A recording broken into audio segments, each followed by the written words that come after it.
7 عجائبات عالم میں سے ایک قدیم شہر ہجر پیٹرا اردن کا سب سے مشہور اور پرکشش مقام ہے۔ یہ عمان سے 260 کلومیٹر جنوب میں واقع ہے۔ یہ شہر چٹانوں کو کاٹ کر عمارتیں تعمیر کرنے کے فن اور آبپاشی کے کاریزی نظام کی وجہ سے مشہور ہے۔ پیٹرا کا دوسرا نام شہر گلاب ہے، اس پتھر کے رنگ کی نسبت سے جسے کاٹ کر اسے تراشا گیا ہے۔ مشہور انگریزی film raiders of the lost ark یہیں فلمائی گئی تھی۔ اس مقام کو ایک مشہور انگریزی فلم دی لاسٹ کروسیڈ میں مقدس جام کو چھپانے کے مقام کے طور پر بھی استعمال کیا گیا ہے۔ پیٹرا کی دہلیز پر سب سے نمایاں چیز 3 عظیم الجثہ مکعب نما سلے ہیں۔ 6 سے 8 میٹر بلند ان سلوں کے متعلق روایت ہے کہ ان میں جن رہتے تھے جو شہر کی حفاظت کرتے تھے۔ پرانے وقتوں میں پیٹرا غالباً پیٹرا نامی پورے میدان تک پھیلا ہوا تھا، بلکہ ممکن ہے بلند سطح مرتفع سے شمال تک ہی رہا ہو۔ آج کل زیادہ تر سیاح مشرق کی سمت سے اس قدیم شہر میں داخل ہوتے ہیں۔ متاثر کن مشرقی مقام داخلہ ایک گہرے ڈھلانی راستے سے نیچے لے جاتے ہوئے ایک تنگ و تاریک گھاٹی سے گزر کر شک نامی علاقے تک پہنچا دیتا ہے، جو بعض مقامات پر صرف 3 سے 4 میٹر چوڑا ہے۔ شک کسی زلزلے کے باعث زمین میں بننے والی طویل دراڑ ہے جس نے اس علاقے کو آج بھی متاثر کیا ہوا ہے۔ زمانہ قدیم کی طرح آج بھی ہم پیٹرا کے مرکز تک شک کے ساتھ ساتھ ہوتے ہوئے پہنچتے ہیں۔ کم و بیش 1.5 کلومیٹر لمبی یہ دراڑ مختلف مقامات پر 5 سے 200 میٹر چوڑی ہے۔ راستے کی طوالت کے پیش نظر میں نے گھوڑے کی سواری کا فیصلہ کیا، اگرچہ پیدل یا گھوڑا گاڑی کا سفر بھی ممکن تھا۔ شک میں سے گزرتے ہوئے راستے کے دونوں جانب 200 میٹر بلند پہاڑی ڈھلانوں کی دیواریں ایک پرافسون منظر پیش کرتی ہیں، لیکن یاد رہے کہ شک جتنی حسین ہے اتنی ہی خطرناک بھی ہے۔ سن 1963 میں اچانک آنے والے پانی کے ریلے نے تنگ گھاٹی پر یلغار کر دی۔ تند و تیز سیلاب جس سے بچاؤ کی کوئی صورت نہ تھی 28 افراد کو بہا لے گیا۔ جزیرہ نما عرب کی تاریخ میں عرب 4 بار متحد ہو کر دوسری قوموں کو فتح کرنے کے لیے صحراؤں سے نکلے۔ اس سلسلے کے پہلے اتحاد کو قرآن پاک نے قوم عاد کے ساتھ منسوب کیا ہے۔ انجیل مقدس نے اسے قبائل کا اتحاد قرار دیا ہے، جس کی قیادت اہل ایڈومیہ کر رہے تھے جو سرزمین عرس میں رہتے تھے۔ آخر کار اہل مصر نے اس اتحاد کا خاتمہ کیا اور بچے کچھ قبائل چھوٹے چھوٹے گروہوں کی صورت میں صحرا میں بکھر گئے۔ وقت کے ساتھ ساتھ عرب ایک بار پھر متحد ہوئے۔ اس بار ان کی قیادت اولاد ابراہیم میں سے ایک قوم نے کی جو میدیانی کہلاتے تھے۔ قرآن پاک اور انجیل مقدس دونوں اس اتحاد کا واضح الفاظ میں ذکر کرتے ہیں، جس کی روح سے عرب میدیانیوں کی قیادت میں متحد ہوئے اور بیرون عرب تمام قبائل کو للکارا۔ اب کی بار لیونٹ نامی مقام شکست بنا۔ صدیوں بعد قیادت آل اسماعیل کے ہاتھ آئی اور بنو نابت کے قبائل کی قیادت میں اتحاد قائم ہوا، جو حضرت اسماعیل علیہ السلام کے سب سے بڑے بیٹے کی نسل سے تھے۔ اب کی بار ایک نئی طرز کی سلطنت قائم ہوئی، وہ سلطنت جس کی مضبوطی کا انحصار فوجی قوت پر نہیں بلکہ تجارتی قوت پر تھا۔ یہودی اس قوم کو بنی نابت کہتے تھے، جبکہ قرآن پاک انہیں قوم سمود کا نام دیتا ہے۔ قوم سمود پر ایک ہی شاہی خاندان حکمراں تھا، جس کا رجحان کسی حد تک جمہوریت کی طرف تھا۔ رومی سلطنت کے ساتھ الحاق کے بعد پیٹرا اپنے بام عروج پر پہنچ گیا۔ اس وقت شہر کی آبادی 20 سے 30 ہزار کے درمیان تھی، لیکن اس چٹانی شہر کے برے دنوں کا آغاز ہو ہی گیا جب تجارتی گزرگاہوں کا رخ شمال میں واقع ملک شام کے علاقے پالمائرا کی جانب ہو گیا، اور پھر سن 363 عیسوی کی عظیم تباہی جو انسانی عوامل سے کہیں زیادہ طاقتور ثابت ہوئی۔ پیٹرا شہر ایک بہت بڑے زلزلے کی زد میں آ گیا اور اس کے کھلے آسمان تلے کھڑی عمارتیں تباہ و برباد ہو گئیں۔ خوش قسمتی سے چٹانوں کو کاٹ کر بنائی گئی عمارتیں محفوظ رہیں۔ یورپی مہم جوؤں نے 19ویں صدی کے اوائل میں یہ شہر دوبارہ دریافت کیا۔ اس وقت تک پیٹرا کی تاریخ کو مقامی طور پر فراموش کیا جا چکا تھا اور صرف قصے کہانیاں ہی باقی رہ گئے تھے۔ سرب فلک کھاڑیوں کے درمیان اس کا تنگ اور پرت پیچ راستہ جو مشرقی باقیات شہر کو تحفظ دیتا رہا، آج کے سیاحوں کے لیے ایک ناقابل فراموش تجربہ ہو سکتا ہے، اور یہ رہ گزر ہی اس عقیدے کی بنیاد بھی ہے جس کے مطابق حضرت موسیٰ علیہ السلام نے مصر سے فرار کے بعد بیابانوں میں بھٹکتی پیاسی قوم کے لیے اپنا غصہ زمین پر ٹھوک کر پانی حاصل کیا تھا۔ وہ واقعات جو پہلے حضرت موسیٰ علیہ السلام سے منسوب تھے اب پیٹرا کی ساری بندرگاہ سے منسلک کر دیے گئے۔ وہ وادی جو قدیم شہر کے مرکز کو 2 حصوں میں تقسیم کرتی ہے بجا طور پر وادی موسیٰ قرار دی جاتی ہے۔ یہ وہ نام ہے جو صلیبی جنگوں کے حوالہ جات میں اس جگہ کے لیے استعمال کیا گیا ہے۔ بالآخر میں شک کے سرے پر پہنچ ہی گیا۔ دراڑ اچانک ہی پیٹرا کی سب سے زیادہ متاثر کن یادگار الخزانیہ پر کھل گئی۔ کسی بھی معلوم قدیم مقام کے پرشکوہ واقعات میں سے ایک یہ مقام، جس کا دہانہ 40 میٹر سے زیادہ بلند ہے، پہاڑ کے ایک جانب ایک ٹھوس چٹان کو کھود کر بنایا گیا ہے۔ الخزانہ کی دولت کے متعلق روایت یہی ہے کہ بحری لٹیروں نے کبھی یہاں اپنا خزانہ چھپایا تھا۔ بعد میں بدو حملہ آوروں نے یہ خزانہ حاصل کرنے کی ناکام کوششوں کے دوران یہاں بندوقوں سے گولیاں برسائیں، جن کے نشان آج بھی دیکھے جا سکتے ہیں۔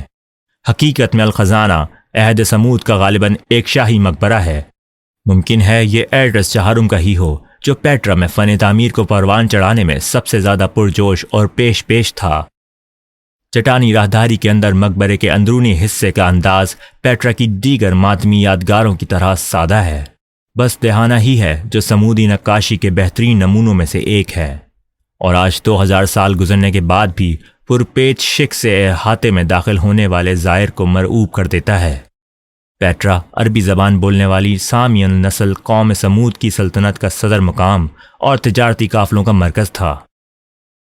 بلند چٹانوں میں محصور پیٹرا، جسے ایک زیر زمین ندی سیراب کرتی تھی، نہ صرف ایک قلعے کا درجہ رکھتا تھا بلکہ مرکزی تجارتی شاہراہوں پر بھی قابض تھا، جو مغرب میں غزہ، شمال میں بوسرا اور دمشق، بحیرہ احمر کی جانب عقبہ اور لیوسکم اور صحرا کے پار خلیج فارس تک چلی جاتی تھیں۔ اہل پیٹرا یہاں سے گزرنے والے قافلوں کو خوراک، پانی اور تحفظ فراہم کرتے تھے۔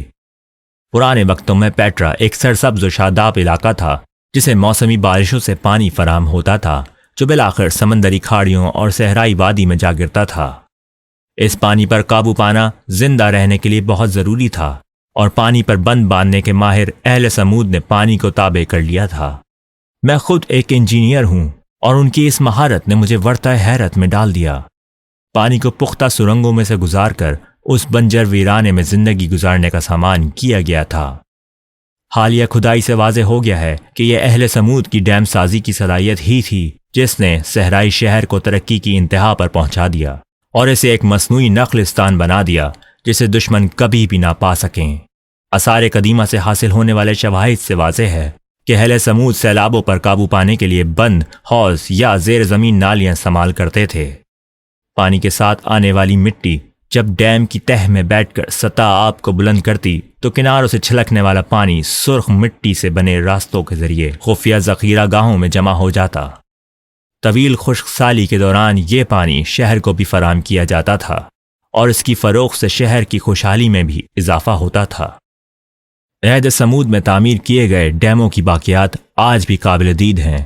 بہت سے ڈیموں کی 20ویں صدی کے اواخر اور 21ویں صدی کے اوائل میں تعمیر نو بھی کی گئی تاکہ شہر کے کھنڈرات کو بارشی پانی سے بچایا جا سکے، جو آج بھی وادی کی ڈھلانوں پر سیلابی صورتحال پیدا کر دیتا ہے۔ مقام الخزانہ سے کچھ دور شہر کے مرکز میں کوہل نجر کے مقام آغاز پر ایک بہت بڑی تماشگاہ اس انداز میں بنائی گئی ہے کہ زیادہ سے زیادہ مقابر کو حیطہ نگاہ میں لا سکے اور شہر کے اس حصے کی خوبصورتی پوری طرح اجاگر ہو جائے جہاں وادی میدانی علاقے میں داخل ہوتی ہے۔ اس تماشگاہ کو دراصل پہاڑ کا پہلو تراش کر بنایا گیا تو کئی مقابر بھی اس کی زد میں آ گئے۔ نشستوں کے درمیان ستیل شکل کے فاصلے آج بھی قابل دید ہیں۔ اس قابل دید وادی کی اترائی میں بھی عجائبات کا سلسلہ جاری رہتا ہے۔ ٹھوس ریتیلی چٹانوں میں سے 4000 نشستوں پر مشتمل ایک وسیع و عریض ہال بھی ابھارا گیا ہے۔ کھاڑی کے دہانے سے شروع ہونے والے مقبرے اور عبادت گاہیں 2 رویہ نیچے تک چلی جاتی ہیں۔ کھاڑی کے اندر کا بالائی علاقہ خالی رکھا گیا ہے، جہاں صرف شرفا ہی تنہائی میں تھیٹر میں دکھائے جانے والے شو دیکھ سکتے ہیں۔ ملک کا یہ حصہ روایتی طور پر اہل کنان کی ملکیت سمجھا جاتا تھا۔ مردوں کو ادھ کھلی قبروں میں دفن کرنے اور پوجا کرنے کا طریقہ اہل سمود نے غالباً انہی مقامی لوگوں سے ہی سیکھا۔ بعد میں بدو ان قبروں میں سے میتیں نکال کر انہیں خوابگاہوں کے طور پر استعمال کرتے تھے۔ خشک موسم میں یہ قبریں انہیں سردی سے تحفظ فراہم کرتی تھیں۔ ان مقابر کو رہائشی مقاصد کے لیے بھی استعمال کیا جاتا تھا۔ اس کا واضح ثبوت دھوئیں سے سیاہ چھتیں ہیں جو مقابر پر کھانا پکانے کی نشاندہی کرتی ہیں۔ دیگر مقابر کو بڑے بڑے نام بھی دیے گئے ہیں، اگر ان کے ساتھ کوئی بلند و بانگ روایت منسوب نہیں، مثلاً شک کو دائری شکل دیتے ہوئے وہ مقابر جو کوہ کپتا کے مغربی سرے تک چلے جاتے ہیں آج شاہی مقابر کا جھرمٹ کہلاتے ہیں۔ ہر مقبرے کی پیشانی کو ایک بھڑکیلا نام دیا گیا ہے، مثلاً سہ منزلہ، ریشم، کارتھین، ایوان انصاف وغیرہ۔ پیٹرا کے صرف ایک مقبرے کی پیشانی پر ہی کوئی تحریر کنندہ ہے۔ متاثر کن مقبروں کے نئے نئے نام گڑنا نقشہ نویسوں اور سیاحوں کی رہنمائی کرنے والے گائیڈز کا محبوب مشغلہ ہے۔ غالباً وقت گزرنے کے ساتھ ہر مقبرے کو اپنے نام کے ساتھ میل کھاتی ہوئی کوئی کہانی مل گئی ہوگی۔ یقیناً یہ ایک بے ضرر سی قصہ گوئی ہے اگر سامعین اس صورتحال کو مکمل سچائی اور سنجیدگی سے نہ لیں۔ اس کی ایک بڑی مثال معماروں کا تعمیر کردہ وہ عظیم معبد ہے جو یونانی دیوتا دہشرا کے نام پر بنایا گیا تھا۔ عمارت کے طول و عرض سے مرعوب داستان سازوں نے ایک بار پھر فرعون کا سحر بیدار کر دیا، اور یہ عمارت آج قصر بنت الفرعون کے نام سے مشہور ہے، یعنی دختر فرعون کا محل۔ اہل سمود کی سب سے بڑی دیوی اللات کے لیے وقف اس معبد کی قربان گاہ کے پایوں پر بلی کے چہرے بطور آرائش بنائے گئے ہیں۔ آج جب کہ پیٹرا کی تاریخ دھندلا چکی ہے، اڑن شیروں کا منظر تو نمایاں ہے، جبکہ بیچاری اللات بالکل پس منظر میں چلی گئی ہے۔ قوم سمود کے باشندے چٹانوں میں کھدائی کر کے نقش و نگار بنانے کے فن میں اعلیٰ مہارت رکھنے کے باعث بہت مشہور تھے۔ یہ لوگ قبل از اسلام کے دیوی دیوتاؤں کے ساتھ ساتھ اپنے کچھ بہادر بادشاہوں کو بھی پوجا کرتے تھے۔ چٹانوں میں کھدے بہت سے مجسمے ان کے معبودوں کی عکاسی کرتے ہیں۔ حضرت صالح علیہ السلام کے زمانے میں مشرکین جن بتوں کو پوجا کرتے تھے ان میں سے 3 بت لات، منات اور عزا کا تعلق قوم بنی نابت سے ہے۔ وہ انہیں خدا کی بیٹیاں تصور کرتے تھے۔ قوم سمود قدیم لوگوں کا وہ قبیلہ ہے جس کا ذکر قرآن پاک میں آیا ہے اور جس کے متعلق خاصی معلومات موجود ہیں۔ تاریخی حوالے شاہد ہیں کہ صدیوں پہلے سمود نامی قوم موجود تھی۔ یہ بات بھی شک و شبہ سے بالاتر ہے کہ اہل حجر کے نام سے قرآن پاک میں مذکور گروہ قوم سمود ہی ہے، کیونکہ اصحاب الحجر اسی قوم کا دوسرا نام ہے۔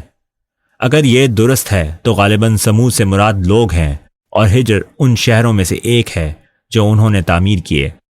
اگرچہ قرآن پاک نے پیٹرا کو سلطنت سمود کا صدر مقام قرار نہیں دیا، لیکن اس بات کا قوی امکان ہے کہ پیٹرا شہر تعمیر کرنے والے ہی حضرت صالح علیہ السلام کی اکت تھے۔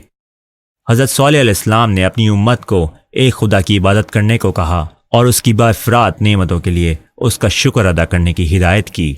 آپ علیہ السلام نے مالداروں کو غریبوں کو ستانے سے منع فرمایا اور شر اور برائی ختم کرنے کو کہا۔ قرآن پاک قوم صالح علیہ السلام کے پتھروں کی گھڑائی کے فن میں ماہر ہونے کی تصدیق کرتا ہے۔ قرآن پاک میں ارشاد ہے، اہل حجر نے پیغام کو جھٹلایا۔ القرآن سورہ 15 آیت 80 تا 84۔ بسم اللہ الرحمن الرحیم۔ وَلَقَدْ كَذَّبَ أَصْحَابُ الْحِجْرِ الْمُرْسَلِينَ وَآتَيْنَاهُمْ آيَاتِنَا فَكَانُوا عَنْهَا مُعْرِضِينَ وَكَانُوا يَنْحِتُونَ مِنَ الْجِبَالِ بُيُوتًا آمِنِينَ فَأَخَذَتْهُمُ الصَّيْحَةُ مُصْبِحِينَ فَمَا أَغْنَى عَنْهُمْ مَا كَانُوا يَكْسِبُونَ۔ صالح نے اپنی قوم سے کہا۔ القرآن سورہ 7 آیت 73 تا 69۔ بسم اللہ الرحمن الرحیم۔ وَإِلَى ثَمُودَ أَخَاهُمْ صَالِحًا قَالَ يَا قَوْمِ اعْبُدُوا اللَّهَ مَا لَكُم مِّنْ إِلَٰهٍ غَيْرُهُ قَدْ جَاءَتْكُم بَيِّنَةٌ مِّن رَّبِّكُمْ هَٰذِهِ نَاقَةُ اللَّهِ لَكُمْ آيَةً فَذَرُوهَا تَأْكُلْ فِي أَرْضِ اللَّهِ وَلَا تَمَسُّوهَا بِسُوءٍ فَيَأْخُذَكُمْ عَذَابٌ أَلِيمٌ۔ واذكروا إذ جعلكم خلفاء من بعد عاد وبوأكم في الأرض وبوأكم في الأرض تتخذون من سهولها قصورا وتنحتون الجبال بيوتا فاذكروا آلاء الله ولا تعثوا في الأرض مفسدين.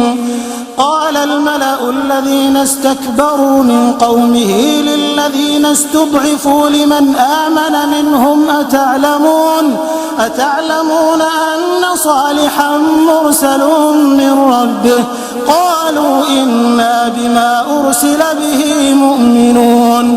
قال الذين استكبروا إنا بالذي آمنتم به كافرون. فعقروا الناقة وعتوا عن أمر ربهم وقالوا يا صالح ائتنا بما تعدنا إن كنت من المرسلين. فأخذتهم الرجفة فأصبحوا في دارهم جاثمين. فتولى عنهم وقال يا قوم لقد أبلغتكم رسالة ربي ونصحت لكم ولكن لا تحبون الناصحين. آج یہ مقام قوم سمود پر آنے والے عذاب کو یاد دلاتا ہے۔ پیٹرا کی ایک غیر معمولی اہمیت یہ بھی ہے کہ یہ کم و بیش مسلسل آباد رہا ہے۔ سن 1944 تک اس کی اکثر عمارتیں پروں کی رہائش گاہیں تھیں جو بعد میں وادی موسیٰ سے ملحق جدید علاقے میں آباد ہو گئے۔ کوئی بھی چیز میرے حواس کو اس جھٹکے کی زد سے نہ بچا سکتی تھی جس کا تجربہ مجھے کئی گھنٹوں تک پیٹرا میں گھومنے کے بعد ہوا۔ یقیناً میں نے تصویریں بھی دیکھی تھیں اور کافی حد تک تاریخی مواد کا مطالعہ بھی کیا تھا، لیکن اس مقام کی باریکی، عظمت اور وسعت کا یہ مشاہدہ میرے لیے چونکا دینے والا تھا۔ ہر بستی اور ہر تعمیر کو دیکھ کر میرے ذہن میں ایک ہی سوال ابھرتا تھا، کس طرح لوگوں نے چٹانوں کی سطح پر یہ شاہکار بستیاں تعمیر کیں جو میرے سامنے تھیں۔ چٹانوں میں کھدی ہوئی یہ تعمیرات انجینئرنگ کی متضاد مہارت کا نمونہ معلوم ہوتے ہیں۔ غالباً اسے ہم علم اور مہارت کی انتہائی حد قرار دے سکتے ہیں۔